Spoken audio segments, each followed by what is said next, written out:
All right, guys, welcome back to the Smallmouth Masterclass. Today, we're going to talk a little bit about lipless crankbait fishing, especially in the springtime. It's a go-to presentation for you in the spring and into early summer as well. But I like to fish the lipless crankbait year-round, but primarily it shines in the spring, where a lot more people are using the lipless crankbaits for a number of reasons and using quite a few different techniques now. Um, Springtime for lipless, they go hand in hand in large part because anglers are really searching for where those fish are coming out of those wintering holes, right? Um, so it becomes an effective tool for searching vast areas, right? Doesn't matter whether it's a lake, reservoir, for the most part. We're really talking about river systems, right? Really locating them in the river, where they move to in the wintertime, and then where they're located in the spring. We've got a lot of rain moving through the region this week, so our rivers in the DMV, that's the District, Maryland and Virginia, are way up. They're up at 4 or 5 feet, muddied up. We'll talk a little bit about that too coming up. If you check out the noise and signal series of the Masterclass, you can find that in the newsletter, smallmoutharmy.substack.com. And you can follow this as well from the articles posted in the newsletter. But because those rivers now are all murky, muddied up, chocolate, if you are fishing as that water falls or as that water rises, you're going to want a lot more signal and a lot more noise, right? So the bass can locate your bait. But in normal situations in the spring, when you're not experiencing that, doesn't matter whether you're a beginner or you're a master, at cranking. You basically have to understand two primary techniques, in order for your lipless crankbait to be effective. Those two primary techniques are commonly referred to as burning or hopping, and we're going to talk a little bit about both of those. You know, for me, lipless crankbait is probably as far as power fishing as I go. Now, other people go a lot further in power fishing in the spring, but it's the same type of technique: burning, really fast cadence and retrieve, high action reels, because you're burning that bait. Some people do it with a spinnerbait. Most people do it with a chatterbait now, right? Like an evergreen jackhammer, for example. Most people burn the chatterbait, okay, as the primary technique. Lipless crankbaits, most people burn as well, but there's a secondary technique known as hopping that is a very, very highly effective technique, especially in the springtime, because you have that emergence of crawfish, crayfish, crawfish, mud bugs, hellgrammites, larvae, all that stuff on the river substrate on the bottom, right? Emerging, okay, in the spring. And it really is predicated on water temperature and water clarity and the conditions at which present that self. That's going to, be continuing through March, April, May, right? It's not one window, like, say, a spawn. They pop, and our rivers are going to get washed out. Like I said, they're rising 4, 5, 6 feet this week. That's going to disturb the substrate on the bottom, so there's going to be a lot of post-rise activity in the ecosystem. As the water settles back down, we get a little bit more water clarity, and then everything kind of like shakes out. So it's important when you're selecting your bait to really understand your conditions. A lot of people have confidence baits that they'll throw all the time. For example, if you're fishing the Susquehanna or the Juniata River, for example, in Pennsylvania, or the Upper Potomac in Maryland, West Virginia, rivers like that, or any rivers that set up the Ohio, that set up the Allegheny, the Yacht, that set up very, very similar, a lot of people will default to a confidence chatterbait golden shiner pattern, okay? And they will throw that every day they go out on the water. But it's not, the conditions are what have to predicate which bait pattern and which size bait, size blade in the chatterbait side is the same with lipless crankbaits. The conditions will dictate which one you should use. Do you want to use a silent lipless in clear water? Do you want to use a knocker or rattle, heavy knocker, heavy rattle, lipless in murky and muddy water like the conditions are this week? Absolutely. Do you want to use a red in spring, the red called the red phenomenon? Or do you want to go with more of a knocker signal, okay, and more forage type coloration patterns, right? And size of the lipless crankbait matters as well. So when you've got to factor in that, we use commonly for smallmouth, I mean, it applies to all black bass, but commonly for smallmouth, we use the 50-degree rule, right? Where we say that if the water temperature reaches 50 degrees, it tends, give or take a couple, it tends to trigger the ecosystem in the spring. After the winter time, we had an extended winter period this year, so everything has been kind of delayed by a couple weeks, right, with the water temperatures yo-yoing. But once you hit that like 50, definitely 55, you're getting a lot of activity, okay? Crawl burst, crawl break, you get a lot of that depending on the concentration of population, the species that may be in your river system for crayfish, mudbugs, and the like. And because bass can see red and green through their cones primarily, okay, that's feeds the phenomenon of red in spring, right? It's a color that they can actually see, and they're searching for it, and they're looking for it coming out of winter and coming into spring, going through spring, feeding up, whether it's pre-spawn or refeeding up after post-spawn, right? During transitions to replenish their energy. Water clarity, another big issue here in terms of why you want to select your color. Like I said, murky water, you want to go more of noise, knockers, and rattles. Things are more so predicated to noise and signal than necessarily color. But when it's clear water conditions, you have to factor in color, okay? Because they're going to see that, they're going to hear it better. Okay, and a lot of people get confused when I talk about this a lot of times with signal and noise. The clearer their water is, the further that noise and signal is going to transfer through the water column. If you're dealing with chocolate, muddy conditions, washed out, shit show conditions in your river system, okay, that noise and signal is not going to communicate as far. It's the same as us losing communications, when there's storms, right? There's all that stuff in there. It doesn't go as far. So you want it to be loud and noisy, clacking. All those kinds of baits are going to attract because they're going to feed on that noise or get attracted by that noise. But in the murky and stained water, we also tend to probably overdo the bold colors because it's really, really hard to see. Think about it for us.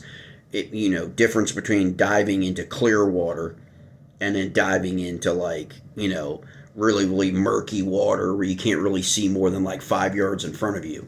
Okay, it's that same kind of thing. Gear-wise, we're going to talk about the rods. Moderate parabolic action rods, obviously. Preference probably around that. I like 6-8 rods for a lot of things, but probably 7 foot, 7 to 7.4, 7.6. Really set up really good for any kind of crankbait fishing, but also for lipless because they can absorb a lot of that movement of that bait in the water. You're burning it, plus it gets hit. It can absorb the shock of when you have to set the hook. A lot better than a lot of lighter smaller rods, lengthwise shorter rods. Like I said before, high speed reels, obviously for burning. Okay, 7-to-1, 8-to-1 gear ratios, whatever your preferences are. They tend to be the standard, and kind of that's where you want to be at. If you're a power bait, you're going to be burning whatever you're going to be burning. Okay, spinnerbait, chatterbait, Lipless crankbait, whatever you're going to be burning, you kind of want to set yourself up for success and get a really good reel. Get a Daiwa. Get a Daiwa. I mean, Daiwa Tatula is a great entry-level bait casting reel, in my opinion, for for avid people. like people who are going to fish every week or a couple times a month or whatever, you know, you can get them pretty reasonably priced compared for what the value that you're getting for a reel. They have gone up in price, obviously, and with the tariffs, you got to factor that in. But that's a really good entry level. I mean, obviously, Corrados are a little, for me, you kind of work your way up. You can get kind of crazy with it. It's like rods, you can get kind of crazy. But there are some alternatives in that $100 range. 75 to $170 range from like Luz and other people that can really, really get you going, get you started, get you set up for success. And that's really all you need. You certainly don't need to go out and spend $350 on a bait caster to be successful throwing the lipless crankbait. All right. Or square bill or any crankbait, to be honest with you. Line wise, maximum sensitivity, especially when hopping. Okay.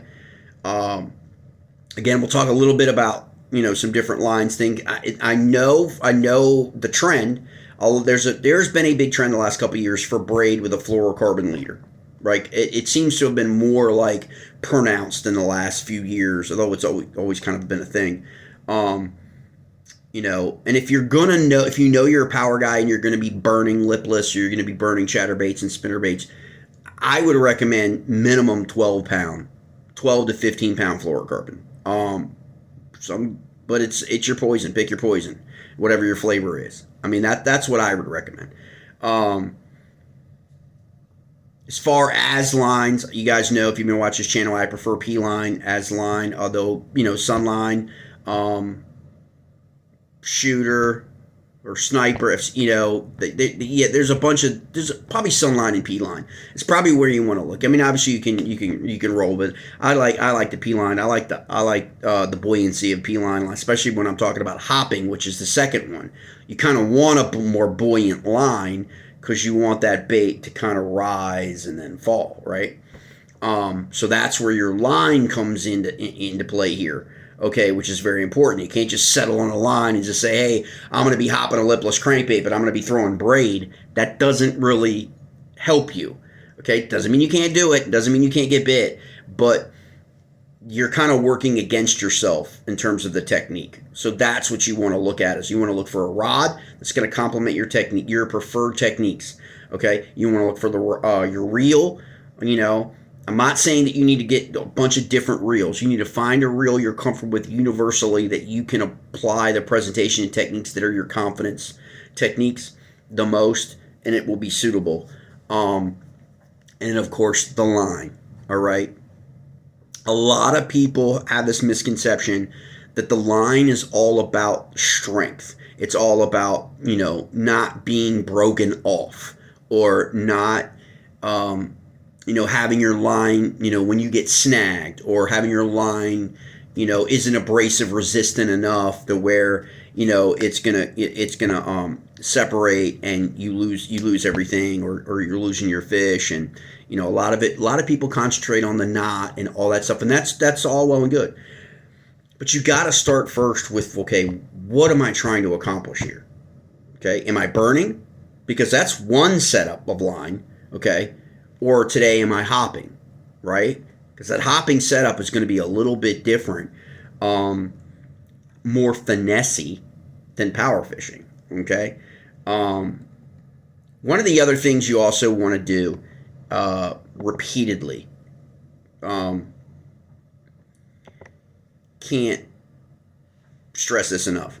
If you're any of your crankbaits, if you're a big square bill guy, love small little square bills, in the spring and in different times of the year, you want to inspect your hooks routinely, because those lipless crankbaits, okay, and your standard square bill crankbaits are banging all kinds of rock, okay, and what's going to happen is your hooks are going to get a little dull over time, and you won't know it. But they're hitting all kinds of rocks, and these things are bouncing all off the rocks. And over time, they're going to get duller and duller, and then that's going to contribute to missing strikes and shake-offs and all that stuff too. So just check your hooks routinely, okay, throughout the spring. I know a lot of people default is just put it back in their tackle box, tie it on, boom, and throw it. They put it back, they tie it on, they throw it. It's springtime, boom, boom, and that's it. And they forget about it, and then they come back to it later on, 6 months or 8 months or 9 months later. They don't inspect the hooks. They go back out, and over time, that's really what happens. Okay, so the techniques we're talking about really, okay, as I said before, are burning and hopping. Okay, and what are the differences between burning, hopping, crankbait, specifically the lipless? The lipless crankbait, okay? And you notice I've been showing you a couple of liplesses today, okay? They're all different styles, okay? And that's important and critical, okay? Because you're talking about depth, you're talking about water clarity, okay? You're talking about forage, talking about a whole bunch of things when you're trying to plan out, okay, my lipless crankbait. You don't just want to go to the big box store on the aisle and pick out the most beautiful painted, shiny whatever crankbait or lipless, because that may not be applicable to your river conditions most of the year, right? Know your river systems. And no, you're going to get rain in the spring. You're going to deal with murky water, stained water, 40 to 50% of the time from spring to summer, okay? You know that, all right? And so you need to have those baits setting up for that in your arsenal, okay? Method and action for burning. Burning, the technique involves a high-speed, steady retrieve, burning, cadence, okay? You burn the bait as fast as you can in terms of reeling, in terms of your handle, right? As fast as you can reel, and your reel actually can sustain it, okay? To cover vast areas of water. It's a search bait, man. Like lipless is the number one search bait in the spring, okay? Because you can cover so much water, and a lot of these, depending on, like I said before, the different sizes, you can cast a mile, okay? If you got the right reel and the right line, you can cast a mile. So you're away, okay? You're further enough away, and you're going to burn that thing, all right? There are even people utilizing lipless now with forward-facing sonar, as crazy as that sounds. So stay tuned.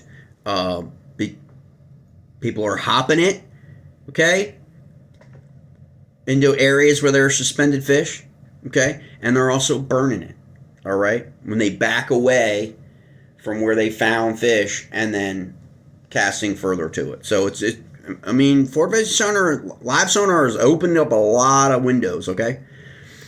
Chuck and wind, maybe you've heard it uses that for burning, chuck and wind. Basically, you are trying to trigger a reaction strike primarily in the spring when they are feeding, from their feeding up, right? Or they're coming off a transition.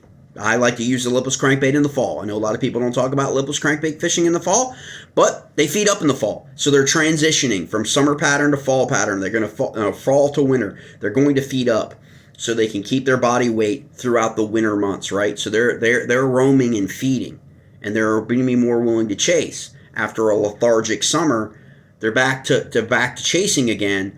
They're a lot more active. They want to feed up. They want to fatten themselves back up again for the wintertime.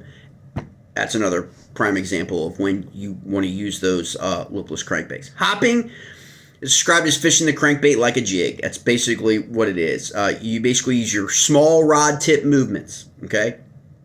Lifting and dropping, okay?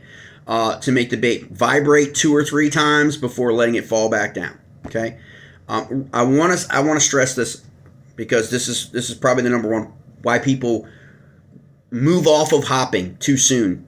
Okay, in terms of fishing techniques, is they tend, because of the exposure, when they're hopping it, they're not hopping, they're jerking it, and when you jerk it, you're more likely to get snagged on stuff on the bottom anywhere around. Maybe there was fallen timber or branches that you didn't, you don't want to jerk it. It's not a jerk bait. You want to hop it, lift your rod tip up. This is why the difference in sizes that we're going to talk about with this lipless are why it's critical. Okay, why you need a variety of lipless. Okay, not just one. Because if you go with the wrong one, this is a heavier lipless. I prefer for conditions like now, because it's got the signal, it's got the knocker and the signal, but it is a heavier, so I can cast further, okay, wider, and it's got a lot more weight to it with the knockers inside in the balance system, that when I pop it to hop it, it's going to fall back down. Okay? It's not going to stay buoyant. Now, how I can manipulate the rate of fall in any of these crankbaits, this is a much lighter crankbait. Much lighter. Thinner, lighter than this. Okay? Is your buoyancy of your line. That's going to impact your rate of fall when you're hopping. Any finesse presentation. I recommend topwater P line. That's what I recommend for the line for that. You can use any P line, but I like topwater P line. Okay, so that's what's important about that. Vertical bottom. It's a vertical hopping bottom contact technique. Okay, and you're crashing it back down. You're letting it sit, and you're rising it back up. Okay. That's what usually triggers the bite. Usually triggers the bite on the rise back up. My experience, kind of crazy. And then later on in late spring, early summer, when you're hopping, the bite triggers on the fall. It's weird. But you got to play around with it. Obviously, like I talked about, strategic use and location. Burning is primarily searching technique. Okay, it really is. You've seen guys rolling, especially kayak anglers. I've seen guys that literally will just burn down a bank with a chatterbait or crankbait, lipless, whatever. They're gone. Like within like a minute or two, they're 50, 60, 70 yards up the bank from you, right? And that's burning. Like that's what I mean by that. But there are also guys who just use their trolling motor for their boats and then just work a bank or they work a line and it's slowly moving. That's burning too, because they're casting literally hundreds of times. Okay. Again, that timing, burning can be easily equated to is the amount of time it takes you from cast to retrieve as well. The faster that is, you're burning. Okay. Hopping, this technique is used for fish overlocated when when they're holding tight to the bottom or they're suspended lower, not higher. Okay, in the water column, there are other techniques and presentations that you want to utilize for that. But if they're holding tight lower, drop offs, that kind of thing, and you're not utilizing other finesse techniques like a tube or something like that, getting and working that on a hop. Finesse wise, you can utilize that lipless crankbait. It allows you to it's universal. You can have that lipless, on and burn it, and then you can also change it up, to where I'm now gonna hop it. So I mean that's a really cool aspect of that. It's not like you got to have setups for either one necessarily. You want to find some universal rod, reels, and lines to kind of work for both. And you can trigger a lot of those bottom fish may be lethargic, and you can actually get that triggered. Like I said before, lure selection for burning, you want lighter, not heavier, lighter lipless crankbaits. Let's think like a Strike King Red Eye, for example. A Cotton Cordal's got tons. Okay, like I said before, lighter crankbaits burn. The more you're burning, the more that thing is, the more you're rattling. You're going to be noise and signal. You're sending that out. They're going to track it. Okay. Hopping is what I was talking about before. You want to go to a heavier jig. Lucky Craft LV 500s, Jackal TN 70s, all the Jackals tend to have that same kind of heaviness to them. And then reels, of course. Like I said before, 7-1, 8-1 ratios, and we talked about the line as well. One thing we will talk about quickly is the difference in situationals. Okay, like I've said before, you're burning, you're hopping. I want to show you. These are it's same brand, two different patterns. One I absolutely love for burning. Okay. Are these Duo Realis. Look how thin these are. Okay. Not only is this awesome in terms of speed in the water, they really mimic more of like minnows and bait fish. Okay. And the coloration patterns are different. Okay. in terms of reflecting. I may be able to get it here. See that reflection? So in clear water, these are the go-to. The more metallic, shiny, that are going to reflect that sun coming in through down in the water column, are gonna get the fish's attention. Okay, they've got their rattles. Okay, it's a little different rattle. It's a little bit more subtle, but that's what you want in clear water. Okay, you don't want a massive, noisy, that can be too much. Okay, and there are also, all these different little subtles. So check out that video and newsletter post on signal and noise, knockers and rattles. Okay, but these are like the most effective I've come across. This size. Really great size, okay, for forage. Coloration patterns, shine, signal, and noise, okay? And this matters, like, okay? Don't just go and pick up a random lipless crankbait and, expect to get bit. Like, put some thought into it, like in terms of, okay, I want something to burn, okay? This matches the forage species, of my river system. Okay, this is going to be effective in clear water. It's also going to be effective, okay, in less stained, not completely chocolate, all right? I'm going to go hopping, a little bit thicker, heavier style lipless. Look for the Jackal brand, JDM brands especially. We also, like a Red Eye Shad from Strike King works for burning as well. But look at the curvature in the water. So look at that curvature in terms of how is that going to be moving in the water, right? And of course the old staples, right? These are the old staples. I will say this really quickly, just a little tip what I've found. Now, a lot of the older baits will come standard with reds, okay, red hooks, and I like red hooks. But one of the things I've changed up, and I think, you might want to consider, a lot of times people will have that red hook on the back. I would recommend moving your red hook to the front if you're going to run with the one red hook. A lot of people do that, but a lot of people put it on the back. If you put it on the front, okay, you're more apt. It's going to come up. Watch my hand as I hit this. Okay, I'm coming up from the back. It's got a red hook on the back. I can see. I'm a bass. I can see red. Right. I see this red. It's flickering. It's got green on the bottom, which is why this is such an effective lipless. Okay, because it really hits the eye. Okay. For the bass through their cones in their eyes, and they go to and they miss it, or you just barely get hooked, okay, because it was at the tail of the bait. If you're moving that to the front of the bait, and he comes in and goes to hit it, if he misses it short, he's going to get caught with this hook, okay.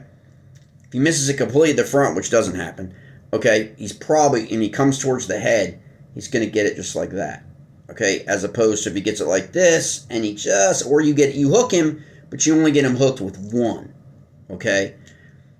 I'd recommend moving your red if you're a believer, okay? And it does work, but there's no real science behind it other than the color. That's why on a lot of these, sometimes I will put a red on, any of the standard lipless and hooks that come with it that aren't red. I'll swap out this one. Okay, I don't have that one with me where I have it. It's probably in the box, but then also look at your forage. Okay, look at these. What are they mimicking? Right, this is mimicking crappie. Right, so if you're a reservoir, lakes more so maybe than our rivers anyway. Bluegill everywhere. Right, good coloration pattern. Smallie spawn. Smallmouth. You do baby bass pattern on a lipless during the spawn, really right after the spawn. And for the first 3 months after the spawn, okay, you can roll with it. Obviously crawfish, okay, and then we got shinerish, and then obviously like perch color patterns, okay, and that's really it, guys. That's your lipless, okay. Doesn't have to get too, heavy in it. Like, it's just very, very simple. Burn it or hop your lipless. Change your cadence up if you're burning, okay? If you're staying at one consistent speed and not getting bit, do a pause, okay? Maybe do a twitch, right? Change it up a little bit. Especially if you can see the fish because you're using electronics, okay, forward-facing sonar, electronics, whatever, your graph, whatever it is, and you know the fish are around, just change your cadence up, okay? That's probably the number one adjustment you can make is changing your cadence when you're dealing with lipless crankbaits. Or, again, going to the hopping technique. If they're lower in the water column or they're on the bottom, aligning, relating to the bottom or relating to structure, okay, go to that hopping technique, okay? Just 2 techniques. Hope you guys enjoy the Smallmouth Masterclass. Please like and subscribe to the channels, whichever channel you find this video on. We're going to continue dropping the Masterclass primarily on the Smallmouth channel. You can find that via YouTube, via Smalley Chaser channel.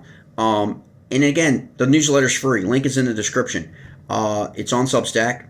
We try to put out stuff every week, in terms of just different things, from crankbait to finesse to chatterbait, topwater, matching up, especially obviously for smallmouth concentration, new bait releases, some reviews and things like that. So hope you guys have enjoyed the series so far.